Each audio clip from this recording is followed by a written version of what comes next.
აი ესეთი ჩაჩქანი. ეს უფრო ადვილი დასამზადებელი იყო, აი შეხედეთ. ანუ დიდი არაფერი იყო, სქელი თუნუქის, ან რკინის რაღაცა დისკი იყო. შიგნიდან იყო რბილი და ზემოდან იყო ესეთი ბრტყელი, ადვილი დასამზადებელი იყო. ეხლა მე ამას მოვიხსნი.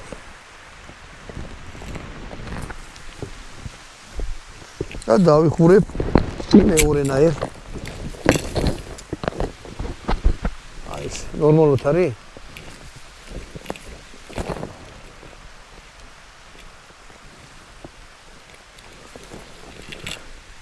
ანუ იყო აი ესეთებიც რა. ეს უფრო რასაკურველი იფიეჯდებოდა და დარტყმაც უფრო ნაკლებად ის ქონდა ეს ჩაჩქანი მანახე. მანახე просто. ეს რგვალია რა და გვერდიდან დარტყმასაც იღებს. აქ უკვე აი შეხედეთ აღარ არის ეგეთი რაღაცა. ამაში რო ხმალი მოხვდეთ რაღაც მაგრა არ გისიამოვნებათ რა. ეს დაიცავს. და თვითონ ეს ჯაჭვები